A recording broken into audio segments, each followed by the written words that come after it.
मुख्यमंत्री माझी लाडकी बहीण ही योजना महाराष्ट्रामध्ये नुकतीच सुरू झालेली आहे आणि या योजनेच्या प्रती खूप मोठ्या प्रमाणावरती सर्वसामान्य भगिनींमध्ये उत्साह सुद्धा दिसून येतोय। यामध्ये अनेक महत्त्वाचे बदल हे काल दिनांक 3 जुलै रोजी जो नवीन जी.आर. आला त्यामध्ये झालेले आहेत। सर्वात महत्त्वाचा बदल म्हणजे या योजनेचे जे लाभार्थी आहेत त्यामध्ये आता वयवर्ष 21 ते 65 या वयोगटामधील सर्व विवाहित महिला, विधवा महिला, घटस्फोटित, परित्यक्ता किंवा निराधार महिला आहे यातील। त्याचप्रमाणे प्रत्येक कुटुंबातील एक अविवाहित महिला यांना सुद्धा या योजनेमध्ये लाभ हा घेता येईल।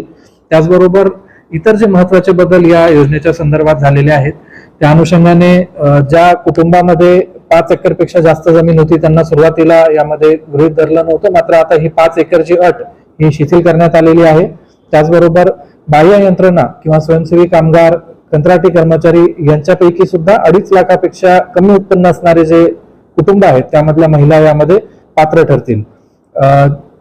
ज्या महिलांना कुठल्या तरी इतर योजनेमधनं प्रतिमाहा 1,500 रुपये याच्यापेक्षा जास्त अनुदान मिळतं, उदाहरणार्थ संजय गांधी निराधार योजना, तर अशा महिलांना या योजनेमध्ये मात्र लाभ घेता येणार नाही।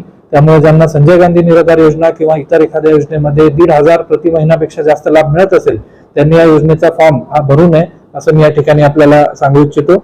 या योजनेच्या लाभासाठी जो फॉर्म भरायचा आहे त्यासाठी 2-3 दिवस आपण बघतोय की खूप मोठ्या प्रमाणावर गाव पातळीवर धावपळ सुरू होती।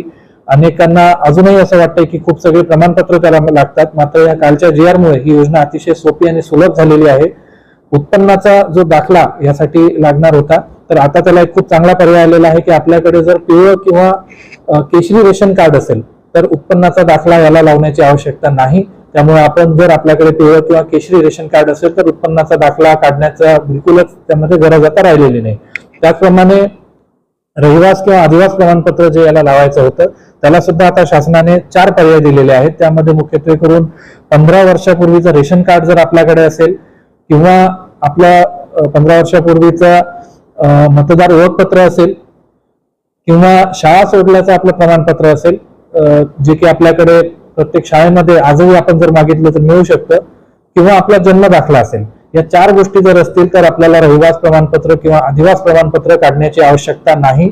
त्यामुळे माझा असा अंदाज आहे की जवळपास आपल्या जिल्ह्यातील 70 ते 75% महिलांना हे दोन्ही प्रमाणपत्र काढण्याची गरज नाही। आपलं रेशन कार्ड आणि त्याबरोबरीनच 15 वर्षाचा आपला पुरावा म्हणजे जुनं रेशन कार्ड असेल, जुनं ओळखपत्र असेल मतदानाचं, किंवा शाळा सोडल्याचा दाखला असेल किंवा जन्म दाखला असेल, हे दाखवून आपण आपला आदिवास पटवून देऊ शकतो। आपल्याकडे तेलंगणा आणि कर्नाटकाची सीमा आहे। अनेक महिला त्या ठिकाणी त्यांचा जन्म होतो आणि त्या महाराष्ट्रामध्ये लग्न करून येतात, तर त्यांच्यासाठी त्यांच्या पतीचे पुरावे 15 वर्षाचा आदिवास असण्याचे, हे जन्म दाखला, शाळा सोडल्याचं प्रमाणपत्र किंवा त्यांचं आदिवास प्रमाणपत्र अशा प्रकारचं घेऊन त्यांना सुद्धा यामध्ये लाभ घेता येईल। एकंदरीत ही योजना आता खूप सोपी झालेली आहे। प्रमाणपत्रांसाठी धावपळ करण्याची अजिबात आवश्यकता नाही। आणि खूप महत्त्वाचा यामध्ये बदल असा झालेला आहे की सुरुवातीला जो योजनेचा अर्ज भरण्याचा कालावधी 1 ते 15 जुलै होता तो 1 जुलै ते 31 ऑगस्ट झालेला आहे। त्यामुळे आता 2 महिने आपल्याला याच्यामध्ये अर्ज भरण्यासाठी आहे। आपण जिल्हा परिषदेच्या आणि जिल्हा प्रशासनाच्या माध्यमातून प्रत्येक गावामध्ये कॅम्प्स लावणार आहोत। येत्या सोमवारपासून हे कॅम्प सुरू होतील आणि त्या ठिकाणाहून आपला अर्ज भरण्यात येईल।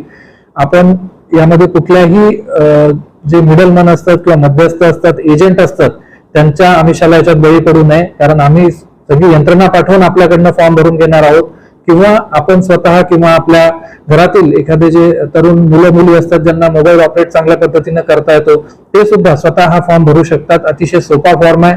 याच्यामध्ये फक्त फोटो काढून आपलं ई-केवायसी करायचं असतं आणि इतर माहिती भरायची असते, तर त्या अनुषंगाने आपण कोणालाही पैसे देण्याची अतिरिक्त गरज नाही। आमचा जेव्हा कॅम्प लागेल त्या दिवशी आपण हा फॉर्म भरू शकतात किंवा एखाद्याची मदत घेऊन किंवा स्वतः आपल्या अँड्रॉइड मोबाईल मध्ये आपण हा फॉर्म भरू शकतो। तर प्रशासनाच्या दृष्टीने आम्ही ही सगळी तयारी यामध्ये केलेली आहे। आपल्या जिल्ह्यातील जास्तीत जास्त ज्या पात्र महिला भगिनी आहेत त्यांना या योजनेमध्ये लाभ मिळावा यासाठी आम्ही पूर्णतः दक्ष आहोत। यासाठी मी स्वतः असेल, जिल्हा परिषदेचे मुख्य कार्यकारी अधिकारी, मनपा आयुक्त, आमची सगळी टीम आम्ही यामध्ये निश्चितपणे आपल्या सोबत उभे आहोत। मात्र कुठल्याही प्रकारची धावपळ न करता किंवा कुठल्याही प्रकारची घाई गडबड न करता, कुठल्याही आमिषाला बळी न पडता आपण आमची साथ द्या आणि हा अर्ज भरून आपण या योजनेचे लाभार्थी व्हा। धन्यवाद।